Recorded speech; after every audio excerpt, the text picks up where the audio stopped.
बिस्मिल्लाहिर्रहमानिर्रहीम। तारीख़ कहानी के एक और सिलसिले के साथ हाज़िर हैं। मेरा नाम फ़ारूक सादिक है। आज हम आपको कहानी सुनाएंगे चाणक्य और चंद्रगुप्त मौर्य की। चाणक्य साउथ इंडिया का यानी जनूबी इंडिया का रहने वाला था और ये एक ऐसे इलाके में रहता था जहाँ पे हिंदुस्तान की मुकामी ज़बानें बोली जाती थीं। और फिर चाणक्य जब पैदा हुआ तो उसके पूरे दांत थे। तो एक मजहबी पेशवा ने कहा कि यह शख्स बड़ा होकर बादशाह बनेगा। उसके बाप ने कि उसका बेटा मुस्तकबिल में किसी मुश्किलात का शिकार न हो तो उसके दांत तोड़ दिए। तो फिर उसी मजहबी पेशवा ने कहा कि एक ऐसा शख्स बनेगा जो कि बादशाह बनाएगा। चाणक्य एक पढ़ा लिखा शख्स था और फिर उसने एक ब्राह्मण खातून से शादी कर ली। उसकी सहेलियाँ, उसकी बेगम की सहेलियाँ जो थीं उसका मजाक उड़ाती थी कि तुमने गरीब शख्स से शादी कर ली है। तो उस वक्त के बादशाह नंदा के पास पतालीपुत्रा में गया जो उसका दारुल हुकूमत था। नंदा के बारे में मशहूर था कि एक बहुत सखी शख्स है और वो खुले दिल से लोगों की मदद करता है। तो चाणक्य के बारे में कहा जाता है कि वो जाके तख्त पे बैठ गया और वहाँ पे मौजूद दासी ने उसे कहा कि वो तख्त छोड़कर साथ वाली कुर्सी पे बैठ जाए। तो नंदा ने अपना कमंडल यानी पानी का बर्तन उठा के तख्त पे रख दिया। इसी तरह उस दासी ने उसे दरख्वास्त की, मुख्तलिफ़ कुर्सियों की तरफ इशारा करके जो कि चार थी कि वो उन पे बैठे। और हर दफ़ा चाणक्य जो है वो अपनी कोई चीज़ उठा के तख्त पे रख देता और उसने तख्त से उतरने से इनकार कर दिया, जिस पर वहाँ के मौजूद नौकरों ने उसे धक्के देकर दरबार से निकाल दिया। इस बेइज्जती के ऊपर चाणक्य को बहुत गुस्सा आया और उसने वादा किया कि वो इस बादशाह नंदा को तबाह कर देगा। चाणक्य एक बहुत पढ़ा लिखा शख्स था और वो अमूर सल्तनत का माहिर था। ऐसे शख्स की तलाश थी जिसकी वो तरबियत कर सके, जो कि उसके अहद को पूरा कर सके। तो फिर चाणक्य गांव-गांव, शहर-शहर घूमता रहा एक ऐसे शख्स की तलाश में जिसकी वो तरबियत कर सके और जिसे वो बादशाह बना सके। तो चाणक्य एक ऐसे गांव पहुंचा कि जिसके सरदार की बीवी पेट से थी और उसको बच्चा होने वाला था। उसने उस सरदार की बीवी की मदद की और फिर उससे वादा लिया कि वो होने वाला बेटा उसके हवाले करेगी ताकि वो उसकी तरबियत करे। उसके बाद कई साल तक चाणक्य जो है वो इधर उधर घूमता रहा और कई सालों के बाद वो दोबारा उस बच्चे को देखने के लिए उस गांव पहुंचा। जब वो पहुंचा तो बच्चा अपने दोस्तों के साथ मिल के दरबार खेल रहा था। वो बच्चा बादशाह बना बैठा था और वो अपने साथियों पे हुक्म चला रहा था। चाणक्य ने सोचा कि इसका इम्तिहान लिया जाए, तो उसने उस बादशाह को दरख्वास्त की, यानी उस लड़के को जो कि बादशाह बना बैठा था, दरख्वास्त की कि वो उसकी कोई मदद करे। तो बादशाह ने उसे कहा कि ये जो गायें हैं वो आप ले जाओ, लेकिन उसने तमाम लोगों को हुक्म दिया कि कोई शख्स चाणक्य के पीछे नहीं जाएगा।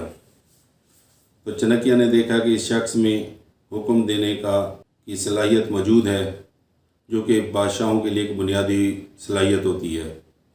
तो चाणक्य ने फिर उसको अपनी तरबियत में ले लिया और फिर वो उसकी तरबियत करता रहा और उसे अमूर सल्तनत और सियासत सिखाता रहा। फिर जब उस लड़के का नाम चंद्रगुप्त मौर्य था और फिर जब चंद्रगुप्त मौर्य इस बड़ा हो गया तो चाणक्य ने अपने कीमिया के इल्म की वजह से या सोना बनाने के इल्म की वजह से जो पैसे इकट्ठे किए थे उसने उनसे किराए के फ़ौज इकट्ठे किए और पतालीपुत्रा के ऊपर हमला कर दिया, जो कि नंदा बादशाह का दारुल हुकूमत था। चंद्रगुप्त मौर्य और चाणक्य के लश्कर को शिकस्त हुई और वो जान बचाकर भाग निकले और नंदा के फ़ौजी और सिपाही उनके पीछे थे, जिनको हुक्म था कि इनको तलाश करके गिरफ़्तार कर लें या इनको मार डालें। तो कई जगह पर अपनी जान बचाने के लिए उन्हें कई सारे तरीके और हरबे इख्तियार करने पड़े। एक दफ़ा एक तालाब के पास से वो गुज़र रहे थे कि फ़ौजी पहुंच गए, सिपाही पहुंच गए। तो चाणक्य ने चंद्रगुप्त से कहा कि उस तालाब के अंदर इस तरह खड़ा हो जाए जैसे कोई मजहबी आदमी इबादत के लिए तालाब में खड़ा होता है। जब सिपाही उनके पास पहुँचे तो उसने कहा जी कि انہوں نے پوچھا کہ چندر گپت کا ہے، تو اس نے چندر گپت کی طرف اشارہ کر کے کہا کہ وہ تالاب کے درمیان میں جو شخص کھڑا ہے وہ چندر گپت ہے۔ جب انہوں نے اسے عبادت کرتے ہوئے دیکھا تو وہ وہاں سے چلے گئے۔ چندر گپت تالاب کے باہر آیا تو چنکیا نے اسے پوچھا کہ جب میں نے سپاہیوں کو تمہارے بارے میں بتایا تو تمہیں کیا محسوس ہوا؟ تو اس نے کہا جی کہ تم میرے استاد ہو، مربی ہو، تم نے میرے بارے میں جو سوچا ہوگا وہ اچھا ہی سوچا ہوگا، میرے ذہن میں آپ کے بارے میں کوئی منفی خیال نہیں آیا۔ تو اس سے چنکیا کو یقین ہو گیا کہ یہ ہمیشہ اس کی مشورے اور تجاویز کو مانے گا۔ اسی طرح چنکیا اور چندر گپت موریہ ایک دفعہ انہوں نے سپاہیوں سے بچنے کے لیے عورتوں کا بھیس بھی اختیار کیا۔ ایک دفعہ وہ ایک گاؤں میں چھپے ہوئے تھے، وہاں پر چنکیا نے ایک عورت کو اپنے بچے کو برا بھلا کہتے ہوئے سنا۔ وہ یہ کہ اس نے کوئی حلوہ ٹائپ چیز اس بچے کو بنا کے دی، تو بچے نے جلدی میں اس برتن کے درمیان میں انگلی ڈالی اور اس کی انگلی جل گئی۔ تو اس کی عورت نے کہا کہ تمہیں وہاں سے شروع کرنا چاہیے تھا جہاں کناروں پر حلوہ ٹھنڈا تھا، تم نے عین درمیان میں شروع کر دیا۔ تم بھی چنکیا کی طرح اور چندر گپت موریہ کی طرح بے وقوف ہو کہ انہوں نے وہاں سے حملہ شروع کیا جہاں پر ان کی سب سے زیادہ طاقت تھی، جبکہ انہیں کناروں سے شروع کرنا چاہیے تھا۔ تو چنکیا کو اپنی اسٹریٹجی، اپنی پالیسی، اپنا جو اس نے منصوبہ بنایا تھا اس نے تبدیل کیا، اور اس نے قریب کے ایک پہاڑی بادشاہ سے معاہدہ کیا کہ وہ آدھی نندا سلطنت جو ہے وہ اس کے حوالے کرے گا اگر وہ اس کی مدد کرے۔ اس طرح چنکیا اور چندر گپت موریہ کو فوج مل گئی اور انہوں نے آہستہ آہستہ آس پاس کے گاؤں اور شہروں کو فتح کرنا شروع کر دیا، اور وہ بتدریج وہ تمام آس پاس کے شہروں اور گاؤں جو ہیں، قصبوں کو انہوں نے فتح کر لیا، اور بالآخر انہوں نے نندا کے دارالحکومت پتالی پترا کو بھی فتح کر لیا۔ چندر گپت موریہ نے نندا کے حکمران کو جلا وطن کر دیا اور پھر وہ تخت نشین ہو گیا۔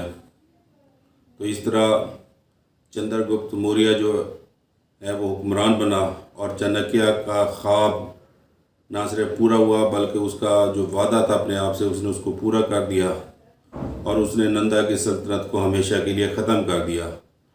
اور اس طرح چندر گپت موریہ خاندان کی بنیاد پڑی، جس نے بر صغیر کی سب سے عظیم سلطنت قائم کی، جو کہ تمام بر صغیر پر اور افغانستان کے بہت بڑے حصے پر پھیلی ہوئی تھی۔ چندر گپت موریہ، اس کا بیٹا اور پھر اس کے پوتے اشوک کے دور میں یہ سلطنت اپنے عروج پہ پہنچی، جس کے بارے میں ہم بعد میں آنے والی قسطوں کے اندر بات کریں گے۔